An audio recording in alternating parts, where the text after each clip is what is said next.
What's up guys? So today is our day 5 here in Taiwan. So ngayon ay nag-joiners kami guys. Papunta dun sa Snow Mountain. Tapos ang pick up point namin ay dito sa may Starbucks. Dumating na yung sundo namin. Ayan yung naging service namin sa Snow Mountain. Alright, let's go!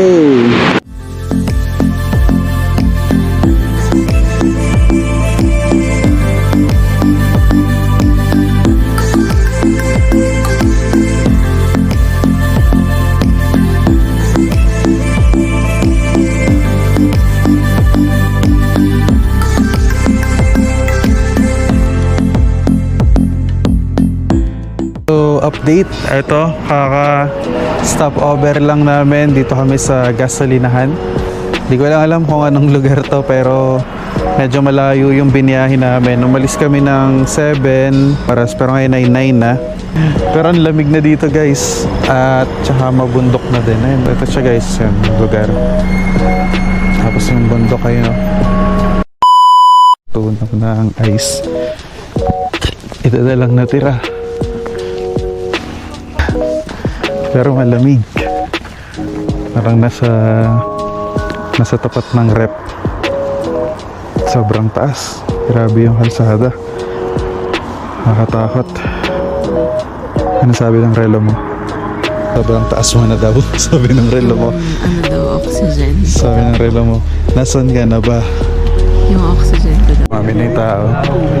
Picture na lang kami dito sa kapirasong snow na natira sa bundok.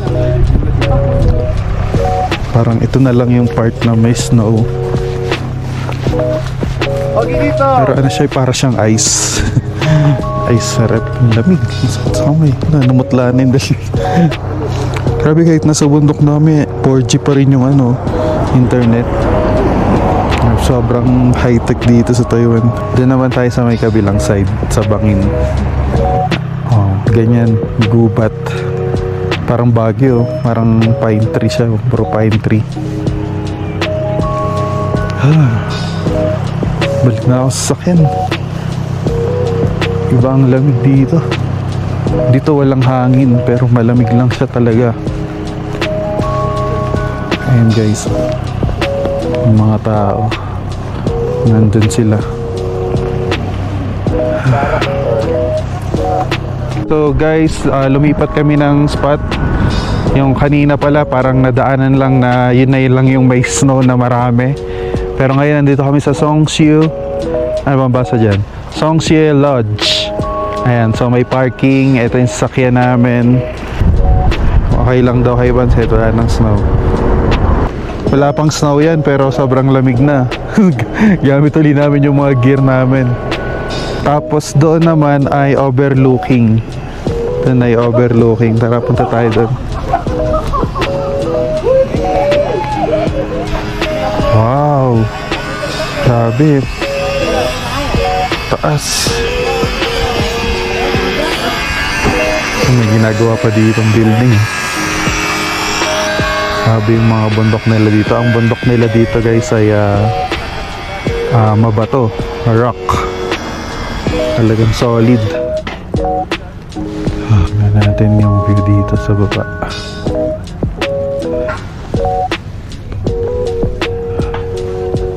Meron pa dun parang building. Ano kaya yun? Hotel. Picture tayo dito sa spot dito. Ayun, next na tayo dito. Ano bang nakasulat? Huanshan National Forest Recreational. So talagang preserve talaga nila tong forest nila dito. Ang galing. Okay, so guys, meron akong nalaman, trivia. Dito sa Taiwan, ang tawag nila sa comfort room ay WC. Kaya pala WC kasi cold place, di ba? Taiwan. So some hotel daw ang mga tao naghahanap ng warm comfort. Yun. Warm comfort pala yung ibig sabihin ng WZ. Pero pwede rin namang comfort. Oh, amari. So, pwede rin namang comfort room ang sabihin. Kasi one time, may pinuntahan kami dito sa Taiwan. Sabi ko, where is the CR? Hindi nila ako naintindihan. So, dapat pala WC. WC ang sasabihin mo dito sa Taiwan. Okay, so ano to? Cafe. Okay, so ito yung cafe nila dito. Pwedeng kumain. So tama nga naman kasi pag nasa colder place ka, sa labas malamig. So maghanap ka ngayon ng warm and comfort room. Kaya WC. Ayun o, WC nga. Warm comfort room. Tapos may isa pa pala akong trivia, nalimutan kong sabihin kanina. Nasabi ko kasi dun sa driver namin na Chekwa, ang bilis malawbat nung battery nitong action cam, yung pang GoPro na ginagamit ko. Sabi niya dahil daw yun sa cold weather. So ganun daw talaga. Pagka malamig na panahon, yung battery mabilis malawbat. Okay. Balik na tayo sa sakyan. Lilipat na naman tayo ng next spot. I think next destination is the yung farm. Sheep farm.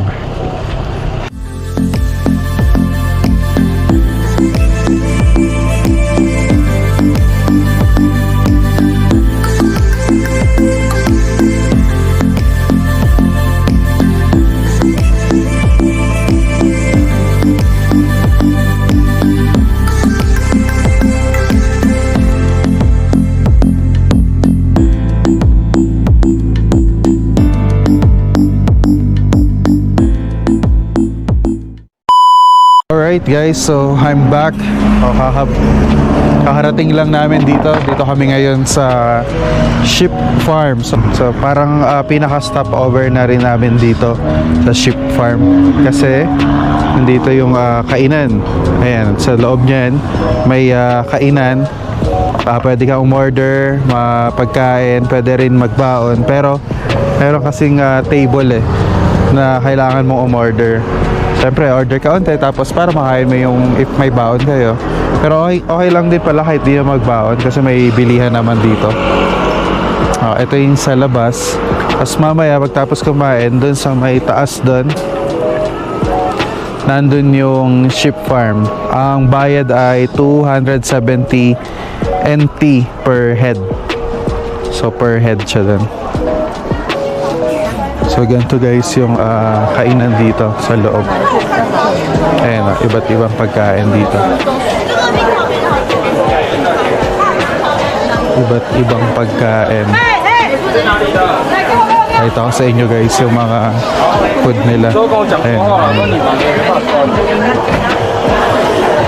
Na-try namin ni Vance yung soup, pork soup, tsaka yung mash, yung sausage. Kasi alam ko masarap tong sausage na to So mamaya update ko kayo kung anong rate. Food vlog tayo mamaya. Yan yung bilihan ng pagkain. Tapos dito naman yung sheep farm. Alright, so guys, tumating na yung order namin. Ito, soup. Dapat lagyan mo nitong chili. Baka sobrang anghang nito.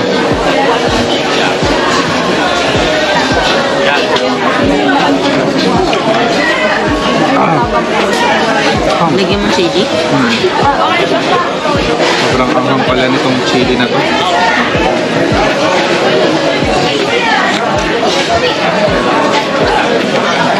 Tapos ito yung sausage.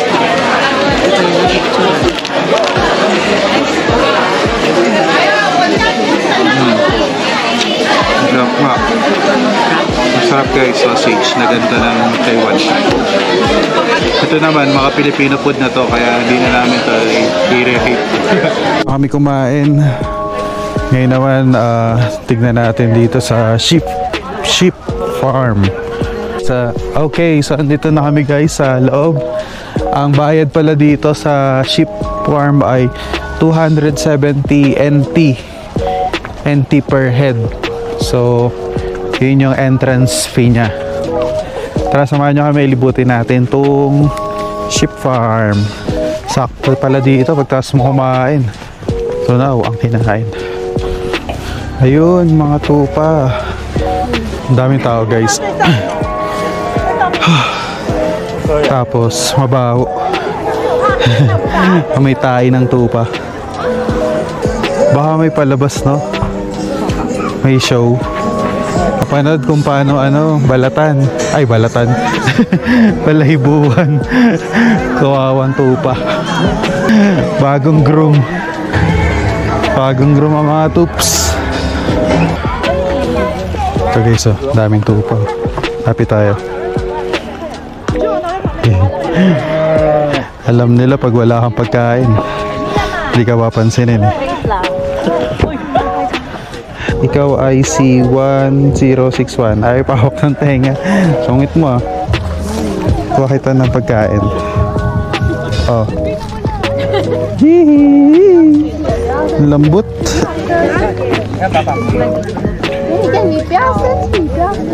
Pabansa, try mo. Yan.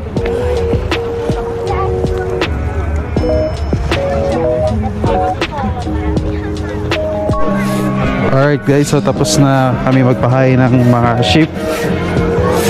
Dito naman tayo sa baba. Mukhang magkakaroon ng show. Is there a show? Show? Shoe, shoe. Shoe show. Shoe show daw ba? Ibig kasapatusan.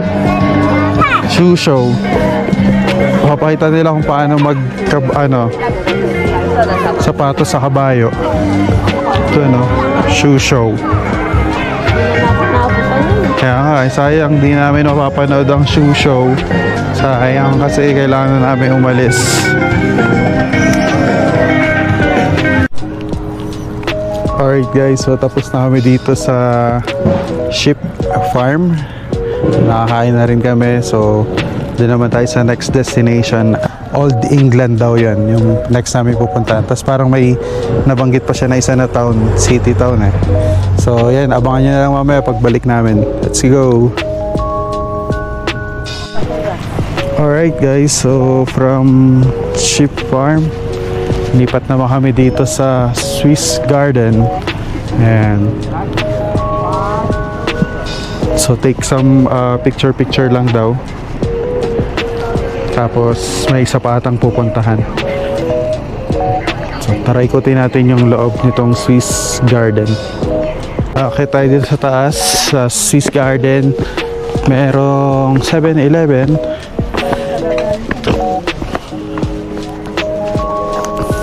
Hindi daw siya season ng garden kasi taglamig, so baka wala masyadong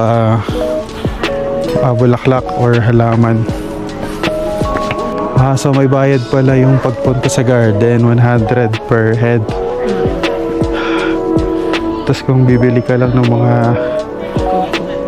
dito, may mga bilihan ng coffee tsaka mga pagkain. Pero ito yung garden sa loob. Wala masyadong bulaklak, puro damo. Kasi nga taglamig pa. Hindi pa niya panahon. Kaya wag na lang. Next time, maybe next time. Ayun parang siya sa loob yung mga puno niya, dahon ng puno niya parang mga lanta. Pero parang Korea feels. So ito yung Swiss Garden, isa sa mga itinerary dito sa Taiwan.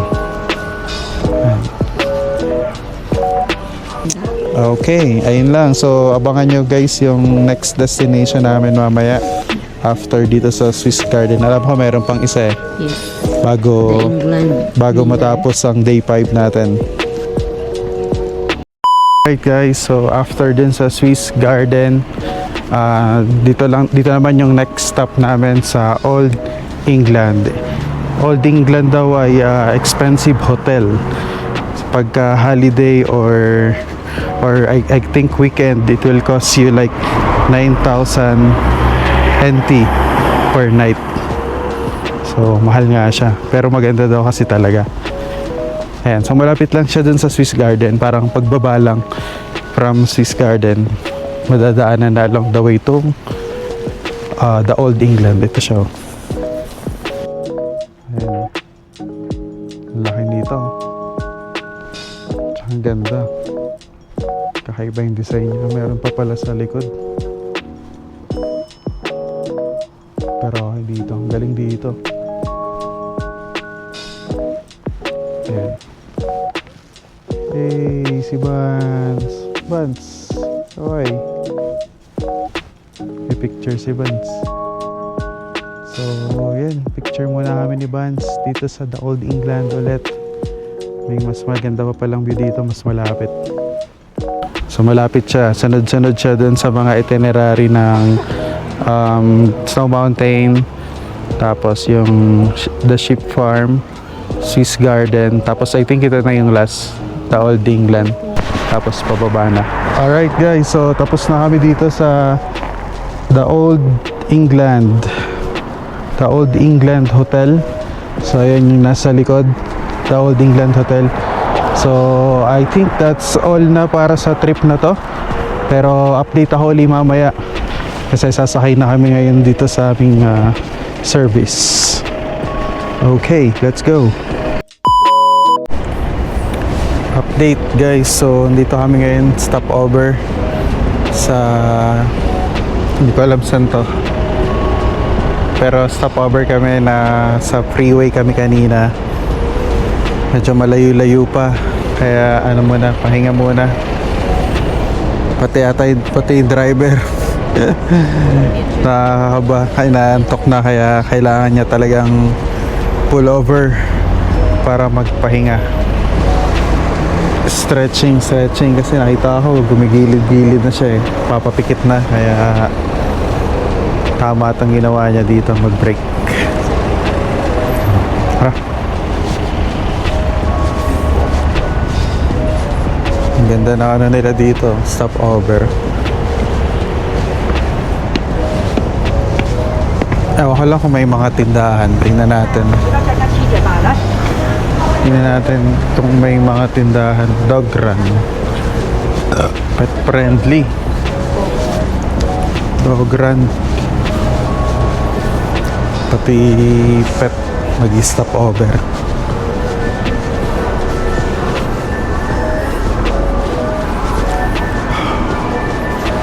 Free wifi. Usok pa rin mga landline dito sa kanila. Ito na, WC. Okay. Okay din, no? Stopover na lang, may mga tindahan. Yan, no? Bilihan ng kung ano-ano. Dito sa kabila. Napali. Chicken. May chicken sila dito, guys. Okay din, ganda, oh. Park. Tapos may parang mall. Okay. So maraming kainan. Okay naman pala. Maganda yung stopover nila dito guys sa expressway nila. Hindi siya nakabungad na tabing-tabing kalsada. Kala mo pa-exit ka na eh. Pero may signage na restroom. Tapos ito na yun. Meron palang kainan, mall. Ayun, parang mall sa loob. Maayos, organize siya. Ewan ko lang kung gasolinahan, kasi usually sa atin, di ba, yung expressway is may kasamang gasolinahan. Di ko lang alam dito sa kanila, pero meron ako nakikita na charging ng mga electric vehicle. Sihu Service Area. Ayan, Sihu Service Area.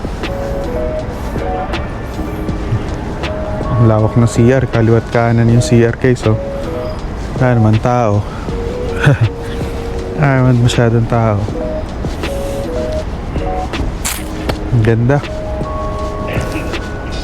Kailangan pa nung kailangan talaga siya nung driver namin, nakakatakot. Papikit-pikit na siya. Nawala ang toko sa kanya eh. Parang sarap palitan eh. Ayun, buti na lang naisipan niyang tumabi. Pero alam ko malayo-layo pa kami kasi nakita ko kanina exit to Taichung. Kaya alam ko Taichung malayo yun. Malayo pa yun doon sa amin. Kaya ayan, laban lang Huis. Laban lang Huis David. Kaya mo yan, makakauwi tayo ng ligtas. Okay. So tara, CR muna tayo. Alright guys, so paalis na kami. Biyahe na ulit.